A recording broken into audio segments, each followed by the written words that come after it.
This is my true story.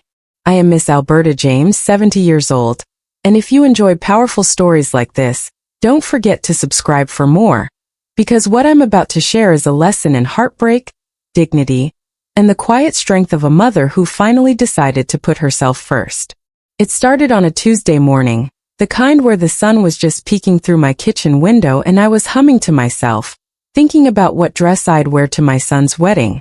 I'd been waiting for Max to call me with the date, so I could finally pull out the blue silk dress I'd saved for something special. Instead, my phone rang and I saw Lena's name flash on the screen. I answered with a smile, expecting excitement, but her voice was cold and sharp. "Oh, hi, Alberta. Just so you know, we got married yesterday. It was a small thing. Only special people were invited." For a moment, I thought I'd misheard her. My heart thudded in my chest, and I gripped the edge of the counter to steady myself. You got married? Yesterday. I managed, my voice barely above a whisper. Lena laughed, a sound that made my skin crawl. "Yes, it was beautiful. Max said you'd understand. We didn't want any drama.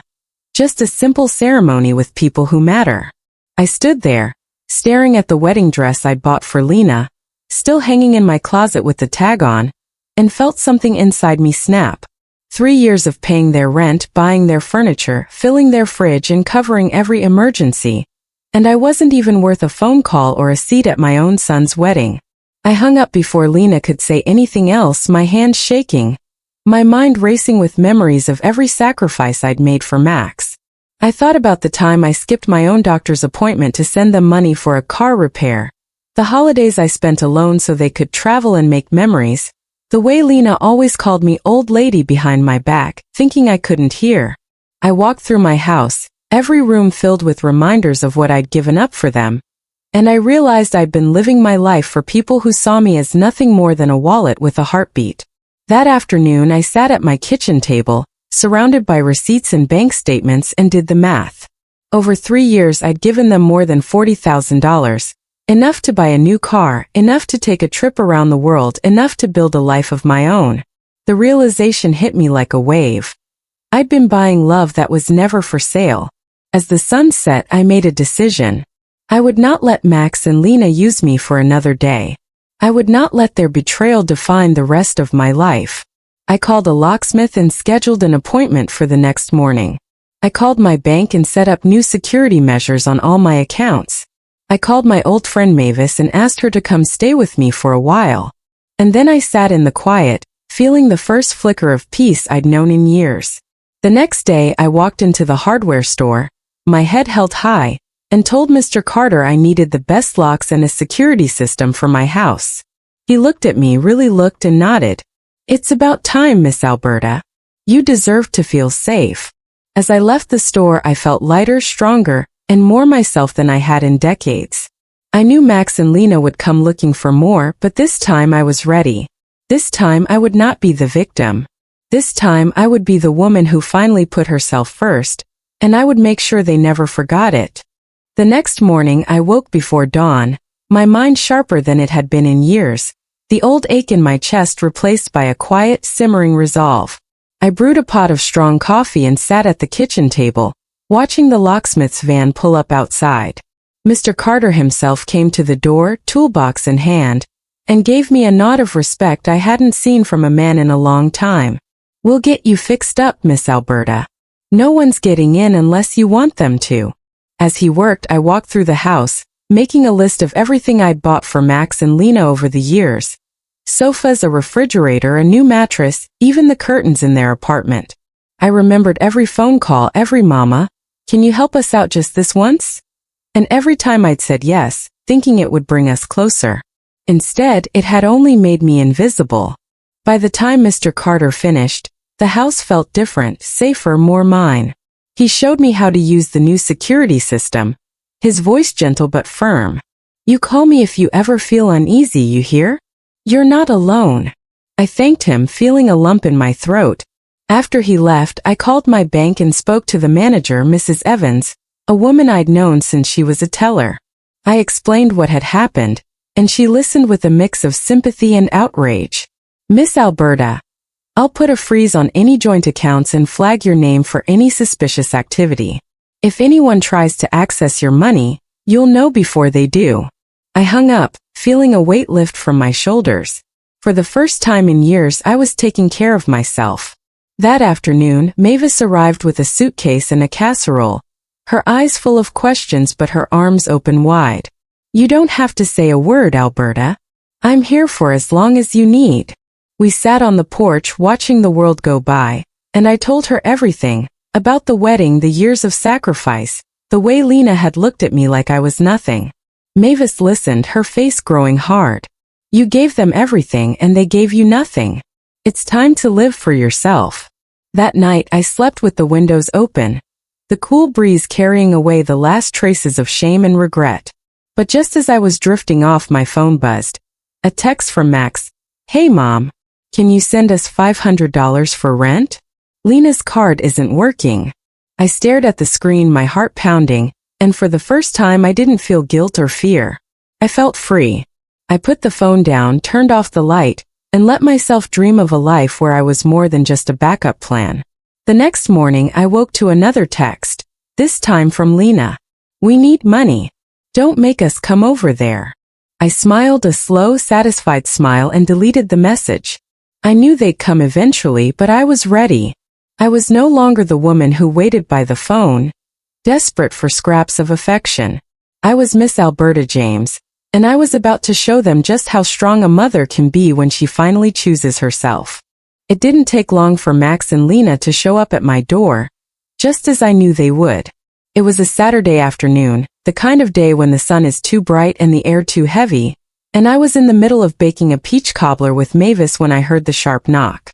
I wiped my hands on my apron and opened the door to find them standing on my porch, Lena's arms crossed and Max looking everywhere but at me. "Mama, we need to talk," Max said, his voice tight. Lena pushed past him, her eyes scanning the living room, taking in the new locks and the blinking light of the security system. "What's all this, Alberta? You expecting trouble?" she sneered. I smiled, calm and steady, just making sure my home is safe. "You never know these days." Mavis appeared in the doorway, her presence a silent warning, and Lena's face twisted in annoyance. "We need money," she said bluntly. "Rent's due, and you know we can't make it without your help." I looked at Max, searching his face for any sign of the boy I'd raised, the one who used to bring me wildflowers and promised to take care of me when I was old. All I saw was a man who'd let someone else do his thinking.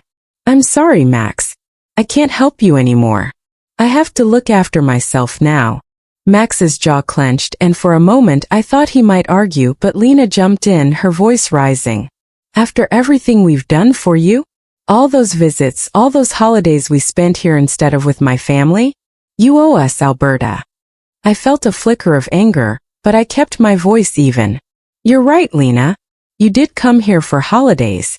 You came for the food, the gifts, the money. But you never came for me." The words hung in the air, heavy and final. Max shifted, his eyes darting to the floor. "Mama, please. We're desperate." I shook my head, feeling a strange sense of peace. I was desperate too, Max, desperate for your love, your respect, your time. But I finally realized I can't buy those things. And I won't try anymore. Lena's face turned red, her anger boiling over.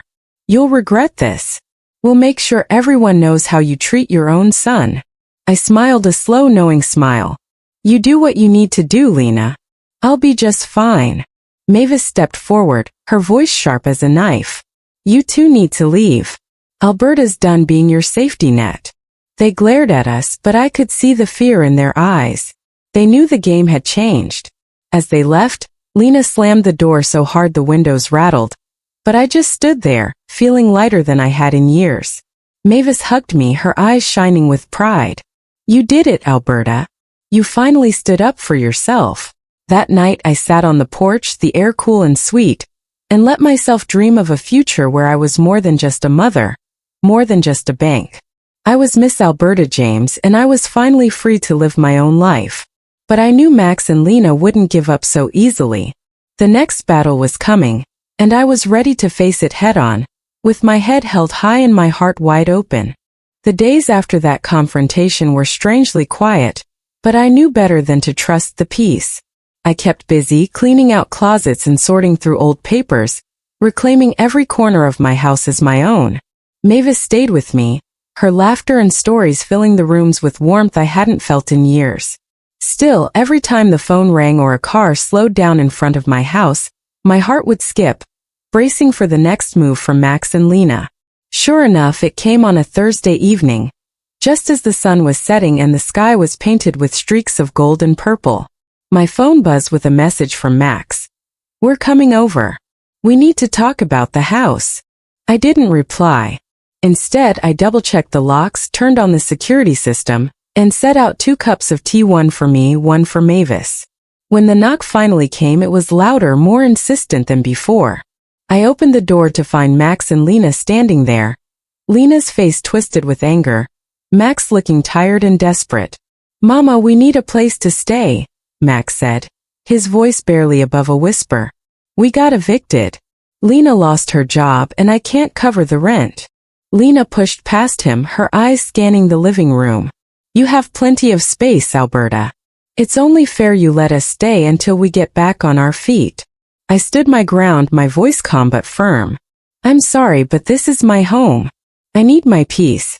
I can't go back to the way things were." Lena scoffed, her voice rising. "You're just being selfish. After everything we've done for you, you can't even help your own son." I felt a pang of guilt, but I pushed it aside. "I've helped you for years, Lena. I paid your rent, bought your furniture, filled your fridge. But you left me out of your wedding. You made it clear I'm not family to you." Max looked at me, his eyes pleading. "Mama, please.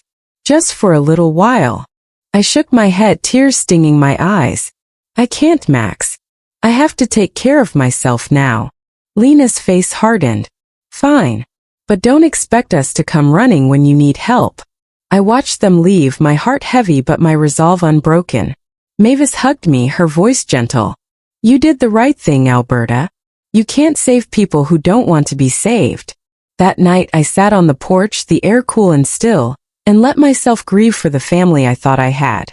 But as the stars blinked to life above me, I felt a new sense of freedom. I was no longer living for Max and Lena. I was living for myself. And for the first time in a long time, that was enough. But deep down I knew this wasn't the end. Max and Lena were desperate, and desperate people do desperate things. I braced myself for whatever came next, determined to protect my home, my heart, and my hard-won peace. The next morning I woke to the sound of my phone buzzing on the nightstand, the sun barely peeking through the curtains. I reached for it, half expecting another plea from Max, but instead found a string of messages from Lena, each one more frantic than the last.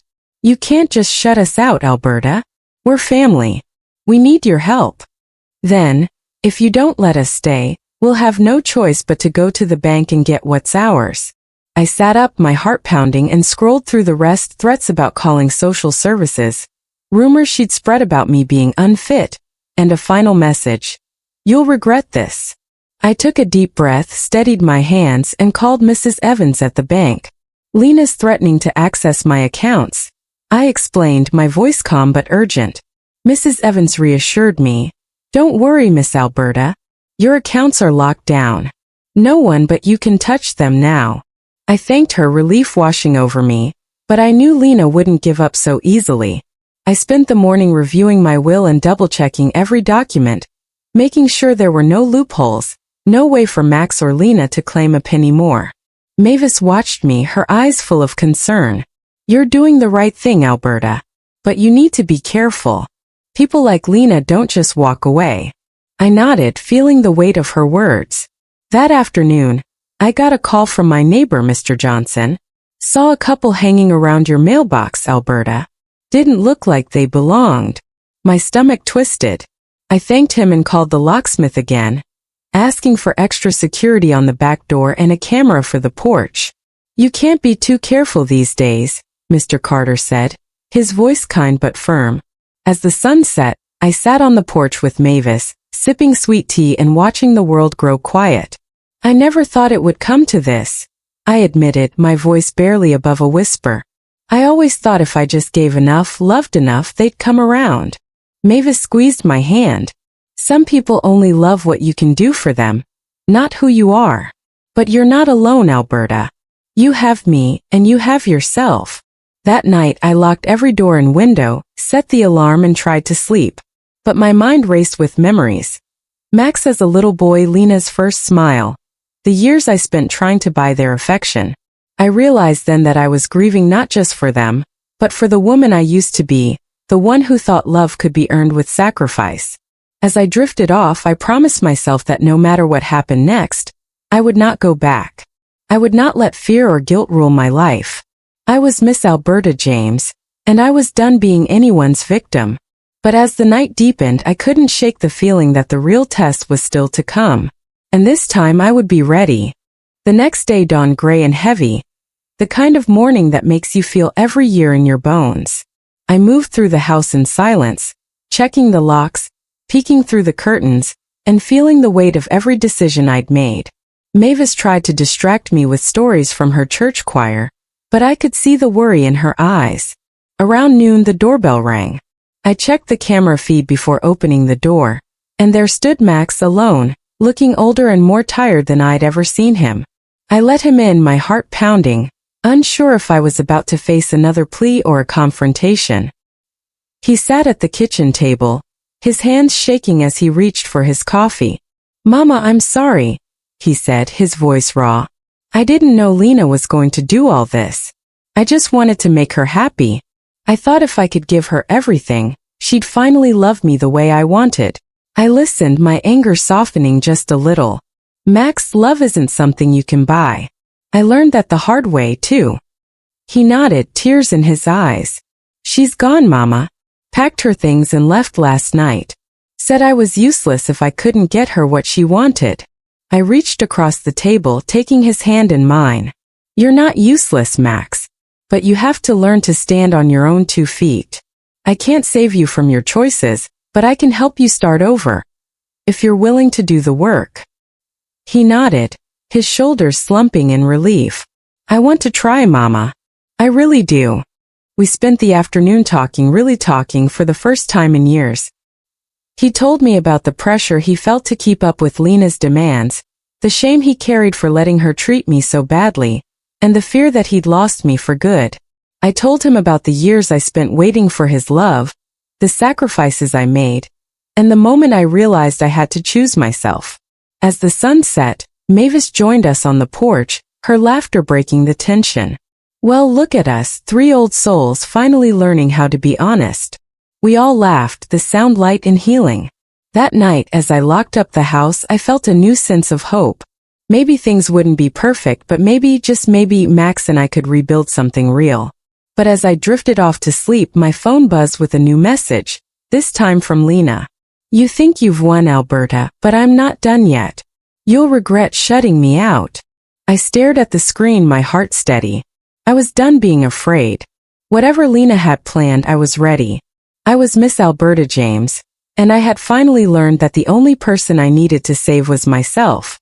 The next morning, I woke to a sense of calm I hadn't felt in years, as if the storm had finally passed and left behind a quiet, open sky.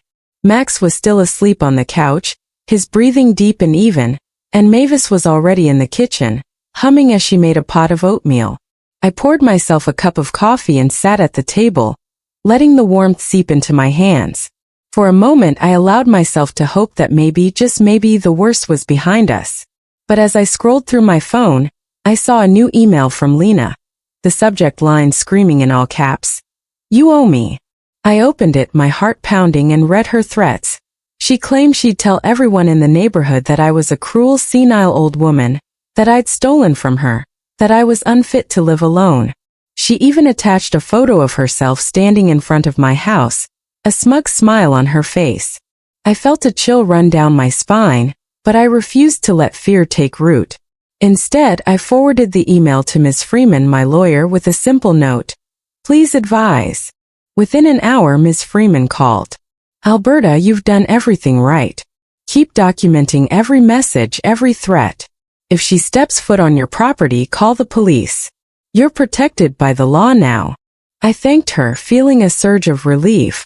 That afternoon, Max and I sat on the porch talking about the future. He told me he'd started looking for work, that he wanted to pay me back for everything I'd done. I know I can't fix the past, Mama, but I want to be better. I want to be the son you deserve. I squeezed his hand, my heart full. You're already on your way, Max. Just keep moving forward. As the sun dipped low, Mavis joined us, her laughter filling the air. You know, Alberta, you're the talk of the church these days. Folks can't believe how strong you've become. I smiled, feeling a quiet pride. It's about time I started living for myself. That night, as I locked up the house, I saw a shadow move near the edge of the yard. My heart skipped, but when I turned on the porch light, there was nothing but the wind rustling the leaves. I stood there for a long moment, breathing in the cool night air, and whispered a prayer for courage. I knew Lena wasn't finished, but I also knew I was no longer the woman she could push around. I was Miss Alberta James, and I was ready for whatever came next. As I drifted off to sleep, I dreamed of a life where I was more than just a mother, more than just a giver. I was finally truly my own person. The next day, I decided it was time to reclaim more than just my house. I wanted my life back, too. I called the community center and signed up for a painting class, something I'd always wanted to try but never made time for. Mavis cheered me on, promising to join me for the first session. Max, meanwhile, spent the morning on the phone, following up on job leads and even scheduling an interview at the local hardware store. I could see the change in him, the way he stood a little taller, the way he thanked me for breakfast without the old heaviness in his voice. But Lena's shadow still lingered. That afternoon, a letter arrived in the mail, the envelope thick and official-looking. My heart pounded as I opened it, only to find a notice from a lawyer representing Lena. She was threatening to sue me for emotional distress and unlawful eviction, claiming I'd promised her a share of my house and that I'd abused her trust. I sat at the kitchen table, the letter trembling in my hands, and for a moment, the old fear crept back in. But then I remembered Miss Freeman's words, and I called her right away.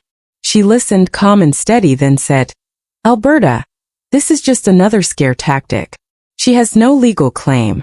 I'll draft a response and file a restraining order if she tries to come near you again." I thanked her, feeling the weight lift from my chest. That evening, I shared the news with Max and Mavis over dinner. Max's face darkened with anger. "She's never going to stop, is she?" I shook my head, but I smiled. "She'll stop when she realizes she can't control us anymore. And that day is coming." Mavis reached across the table, her hand warm over mine. "You're not alone, Alberta. We're in this together." After dinner, I sat on the porch, watching the sun set behind the trees, and let myself dream of a future where Lena's threats were nothing but distant echoes. I thought about the painting class, about the garden I wanted to plant in the spring, about the possibility of traveling to see my sister in Atlanta. For the first time in years, my life felt wide open, full of promise. But as the stars blinked to life above me, I knew I had to stay vigilant. Lena was desperate, and desperate people do desperate things. I checked the locks one more time before bed, set the alarm, and whispered a prayer for strength. I was Miss Alberta James, and I was done living in fear. Whatever Lena tried next, I would meet it with open eyes and an unbreakable spirit. The next chapter of my life was mine to write, and I was ready to pick up the pen. The following week, I threw myself into my new painting class, letting the swirl of colors and the gentle encouragement of the instructor wash away the last traces of fear that Lena had left behind. Mavis sat beside me, her laughter bright and infectious as she tried to paint a sunflower that looked more like a dandelion. And for the first time in years, I felt a childlike joy bubbling up inside me. Max started his new job at the hardware store, coming home each evening with stories about customers and coworkers, his face flushed with pride and a little bit of exhaustion. Our home was filled with a new kind of energy, one that came from hope, not obligation. But Lena's shadow still lingered at the edges. One afternoon, as I was tending the roses in my front yard, a car pulled up and a woman I didn't recognize stepped out. She introduced herself as Miss Carter, a social worker. "I'm here to follow up on a report of elder neglect and possible financial abuse," she said. her tone professional but not unkind. My heart skipped, but I invited her in, offering her tea and showing her every room in my house, every bank statement, every security measure I'd put in place. Mavis and Max both vouched for me, and by the end of the visit, Miss Carter smiled and shook my hand. "Miss Alberta, you're one of the most independent women I've ever met. I see no reason for concern here. If anything, I wish more people your age were as prepared as you." Relief flooded me, but anger simmered beneath the surface. I knew Lena had made the call, trying one last time to paint me as the villain. That evening I sat on the porch with Mavis and Max, the three of us watching the fireflies dance in the dusk. "She's desperate, Mama," Max said, his voice heavy. "But she can't touch you anymore." I nodded, feeling the truth of his words settle deep in my bones. She can't touch any of us, not unless we let her. The next day, I received a letter from Ms. Freeman, confirming that the restraining order had been filed and that Lena's lawyer had quietly dropped the case. I felt a wave of peace wash over me, knowing that the last door Lena could use to hurt me had finally been closed. That weekend, I hosted a small gathering for my painting class, inviting neighbors and friends to see our work. The house was filled with laughter, music, and the scent of fresh bread. As I looked around at the faces, old friends, new allies, and even a few strangers who had become family, I realized that my life was no longer defined by what I'd lost, but by what I'd chosen to build. I was Miss Alberta James, and I had finally learned that the greatest legacy I could leave was not money or things, but the courage to stand up for myself and the wisdom to help others do the same. As the night drew to a close, I whispered a prayer of gratitude for the journey, for the people who had stood by me, and for the peace that had finally found its way home. The days that followed felt like a gentle exhale after years of holding my breath. I found myself waking up with a sense of purpose, eager to see what each new day would bring. My painting class became a highlight of my week, and I even started helping the instructor with the beginners, sharing little tricks I'd picked up along the way. Mavis and I spent our afternoons in the garden, planting bulbs for the spring and laughing about the old days, our friendship deeper than ever. Max was thriving at the hardware store, and every evening he'd come home with a new story, about the old man who needed help fixing a leaky faucet, or the young couple who asked him for advice on their first home. I could see the pride in his eyes, the way he stood a little taller, and it filled me with a quiet joy. One Saturday, Max surprised me with tickets to a jazz concert downtown. "You deserve a night out, Mama," he said, his smile shy but hopeful. I put on my best dress, the one I'd been saving for a special occasion, and let him take me out on the town. The music was sweet and soulful, and for a few hours I forgot about Lena, about the years of sacrifice, about the pain of being left out and used. I was just Alberta, a woman with a son who loved her and a life that was finally her own. But even as I embraced this new chapter, reminders of the past still surfaced. One afternoon, I received a letter from Lena. The handwriting was shaky, the words full of bitterness and regret. "You ruined my life, Alberta. I hope you're happy. I lost everything because of you." I read the letter twice, my heart heavy but my conscience clear. I knew I hadn't ruined Lena's life. She'd done that herself with her greed and her lies. Still, I felt a pang of sadness for the girl she used to be, the one who might have been family if she'd chosen a different path.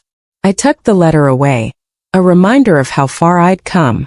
That weekend, I hosted a small dinner for my painting class and a few neighbors. The house was filled with laughter, music, and the scent of fresh bread.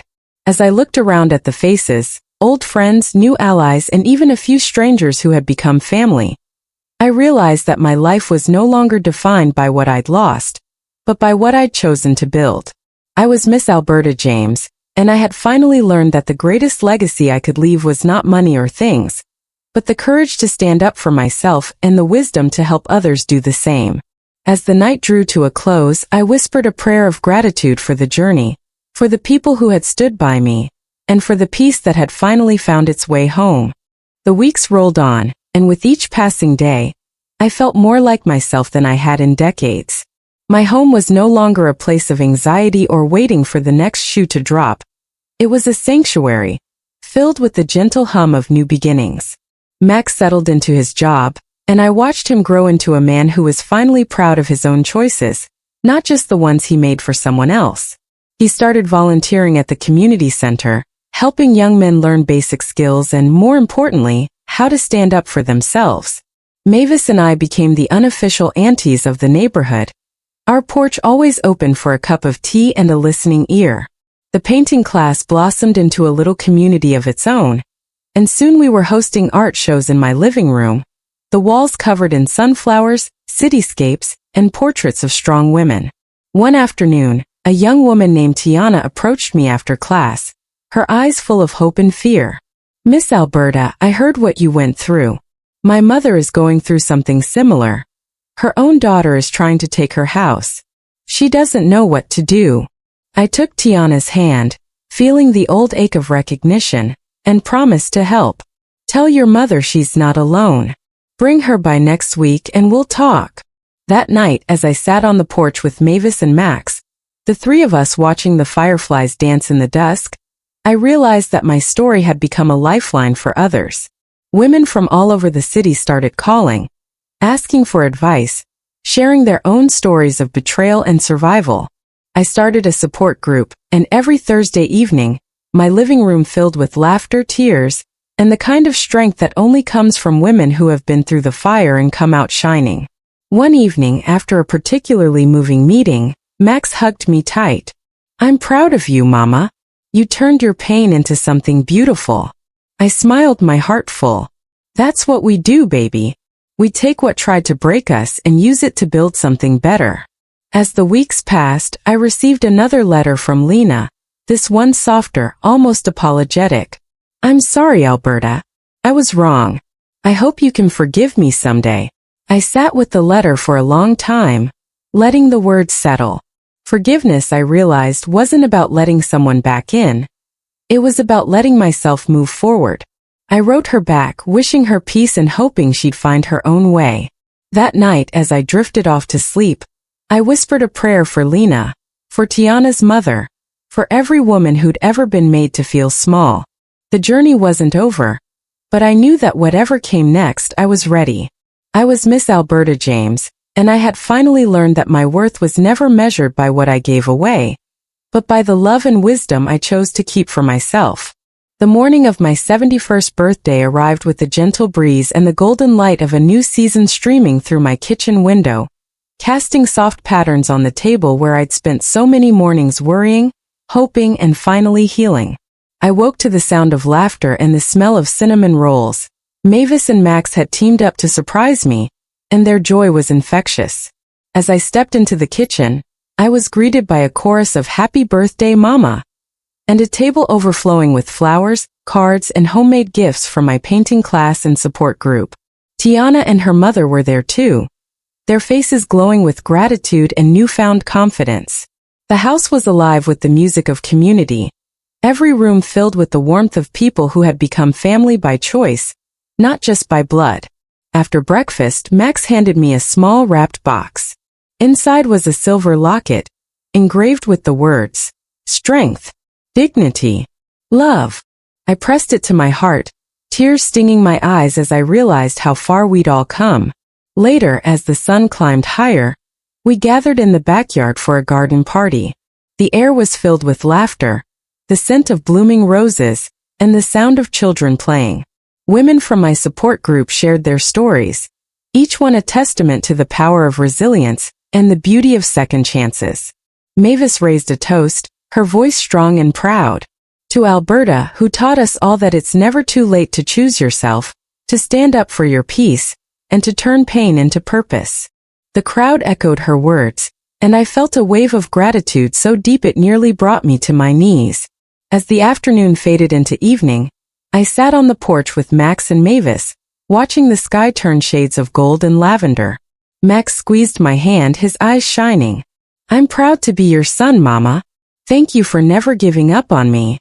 Or yourself." I smiled, my heart full. We all have to learn to love ourselves, baby. That's the real lesson. As the stars blinked to life above us, I whispered a prayer of thanks for the journey, for the people who had stood by me, and for the peace that had finally found its way home. This is my true story. My name is Miss Alberta James, and if you've ever felt betrayed, lost, or alone, I hope you know that healing is possible, that second chances are real, and that you are never too old to reclaim your joy. Thank you for listening to my journey. If it touched your heart, please like, subscribe, and share it with someone who needs a little hope tonight. And remember, no matter how dark the night, the dawn always comes. Sometimes the people we love most can hurt us in ways we never expected. But if my story has taught me anything, it's that you are never too old to stand up for yourself, to set boundaries, and to reclaim your peace. I learned that real love can't be bought, and that sometimes the bravest thing you can do is choose yourself, even if it means letting go of those who never truly valued you. If you were in my shoes, would you have kept giving, or would you have finally said enough? Have you ever had to walk away from family to find your own happiness? I'd love to hear your story in the comments below. Maybe your words will help another woman find her courage too. Thank you for listening to my journey. If this story touched your heart, please like, subscribe, and share it with someone who needs a little hope tonight. And remember, no matter how dark it gets, the dawn always comes. Take care of yourself and take care of each other. Until next time, this is Miss Alberta James.